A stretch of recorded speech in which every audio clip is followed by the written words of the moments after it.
Hey guys, welcome to the third episode of the Well Done Way podcast. My name's Colby Fasella, and today we're going to be talking about how I scaled a business from $0 to $50,000 in just 4 weeks, and how you can do the same thing. Why are we going to talk about scaling today though? Is because 50% of all small businesses after just 5 years fail. And 7 to 10 years down the road, it jumps to 70% of all small businesses fail. So that means 70 people out of 100 people listening to me in 7 to 10 years, their business is going to fail. I know that's not the case with a lot of you guys because you're listening to resources like this in order to help your business, and hopefully you put them into practice and you don't run into that issue 7 to 10 years down the road. But scaling is all about protecting, improving, and growing your business. And today we're going to look at the business that I created and how I scaled that business. And so the business is called, you're gonna laugh probably when I tell you about it, but it's called Bark and Ben. And so our customers pay us a monthly fee to go out and weekly remove all of the pet waste from their property. There's 2 reasons I started this business, and one is because there's a couple of other companies doing it out there, but I feel like I have a really cool opportunity to really scale this into something big. The second reason is because I can hire new people in this business, and the highest performers and the highest quality people I can actually move to other businesses that I have and maybe put them in areas that they're really good at. And so this business, I scaled from $0 to $50,000 in 4 weeks. And if we are on the same pace for the next year, the business is going to be worth close to $500,000. And so I'm going to walk you through the 4 steps that I used to create this business, and hopefully you can do the same thing and grow your businesses a lot quicker as well. The first step is planning. The second step is profit. And then we have people and processes. So 4 P's. We're going to start with the first P, planning, and kind of dive right in here. So the first step is creating a business name. And there's 2 things that go into that. The first is an LLC name as well as a domain name. And so an LLC is just a separate business entity. And then the domain name is your web address. So you have to go on a website like Wix or GoDaddy and do a quick search and make sure that name is available for your .com name. Same thing for creating an LLC. Go to your state website. Make sure that name's available. And the second thing, a lot of people ask me like, hey, should I do an LLC or should I do it under my personal name? And really, you can determine which one's best for you. But if you're really serious in business, I always recommend people go with an LLC. Make sure you contact your tax expert or legal expert for any questions you may have, because I am not certified in either of those areas. But I think the 3 reasons you should have an LLC are liability, credibility, and flexibility. So you have liability that passes on to your LLC rather than being on you as a person. You have more credibility because you can go out and now you can get a bank loan for your business. You can have a bank account for your business. You can have liability insurance for your business, and it just makes your business look more credible. And then third, you have the flexibility in your hiring structure. The way you obtain loans. So instead of having a loan that affects your own personal debt to income ratio, you can have that on your business's asset sheet. And then your third reason is just selling your business down the road. It's a lot easier to sell a business than an idea. So if you have a business that is just run by you and you don't have an LLC, that's really at the end of the day just an idea. And then if you have an LLC, you can actually sell that entity to somebody else. And so those are the 3 reasons I recommend an LLC. But again, contact your tax and legal expert if you have any questions about that. Second is going to be creating your logo, your website, and your brand materials. This is super important because this is the thing that people are going to visit. First impressions, right?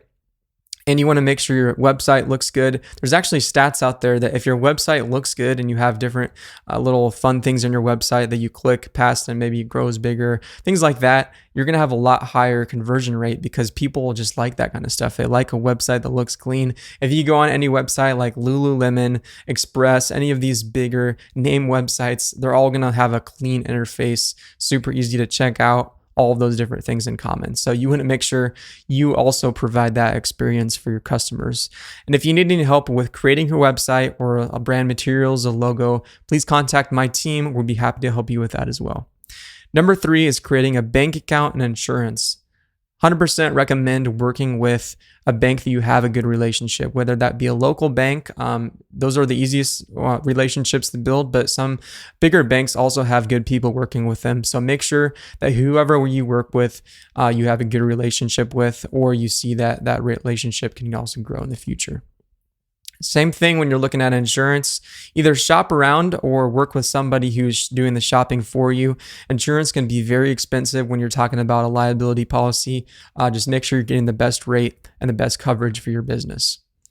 Number 4 is creating a scalable vision. And this is very important because a lot of people, they go throughout their business, like I said, maybe 7 to 10 years down the road, they realize, oh shoot, my business is about to fail and I don't have anybody to help me out. Or maybe it's I'm about to retire and there's nobody to take it over. And so creating a scalable vision is something you can do in your business that is going to set you apart from a lot of other people who are going to fail in the next 7 to 10 years. I made a very big mistake starting one of my first businesses. It was a guitar teaching business. And I was probably 16, 17 years old. And I had a business that was making over $3,000 to $4,000 a month teaching guitar lessons. So I had about 25 to 30 students that summer. And I just dropped it all. That was one of the huge mistakes that I made in business, is because I didn't know how to scale it. And I thought I couldn't scale it because in reality, I was putting my time into this business and trading it for money. I didn't think about hiring people underneath me, maybe putting YouTube videos out there for people to watch. But instead, I just dropped my business. And that's something you can learn from today. Even if you have a business that you don't think is scalable, every business is scalable. You just have to think outside the box. It starts with hiring people, putting systems in place, putting it out on social media, maybe courses people could buy. But that's something that if I could redo, I would definitely do again, because I just threw out a large sum of money just by not looking at the options to scale or even sell that business. Number 5 is developing and researching a business plan. And if you missed the last episode, make sure you go back and look at that, because I walked you through 20 different questions to create your own business plan. And again, if you have any questions about that, or if you need help from our team, we'd be happy to help you out with that as well. So that was a whole thing on your planning. Next, we're going to talk about your profit, because if you don't have profit, your business doesn't survive. So you should always be focusing on the profit. First is you're going to be streamlining sign up and payments. We've all come across a business before that you have to jump through a million hoops just to sign up and get your first payment method in. And if we want to maximize our customers and also the return rate, we want to make sure they can have an easy onboarding experience as well as an easy payment method experience. And so just doing the research, what's the best CRM to use? In my business, I use something called Field Routes. And what this allows me to do is send out instant contracts on the spot. So if people are going to door, they can just say, hey, this is the service, go and sign here, enter your payment method. And then also on the service side, it allows me to optimize routes. And so instead of going to this house here, then here, back to here, it optimizes all the routes for me. So my service tech, he looks at the app, this is the next address, go to that, do the cleanup, move to the next address, and so on.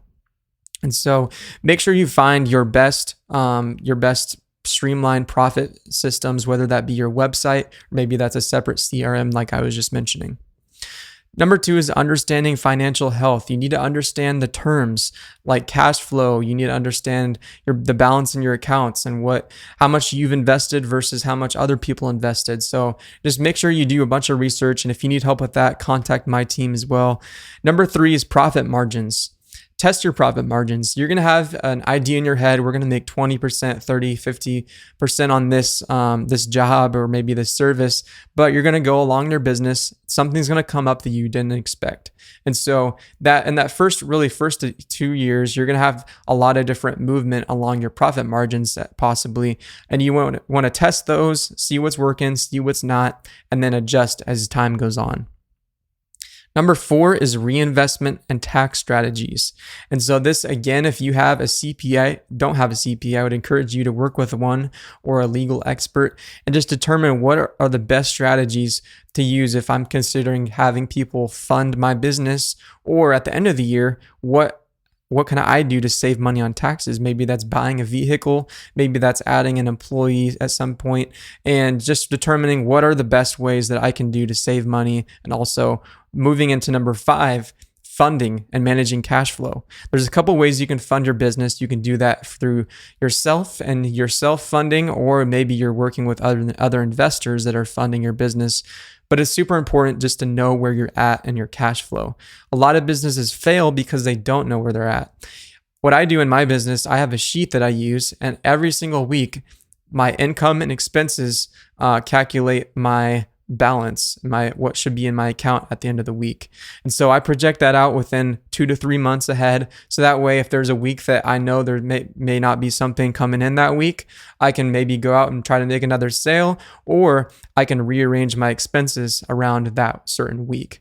And just knowing how much you have in your account, that's going to be key in your business for sure.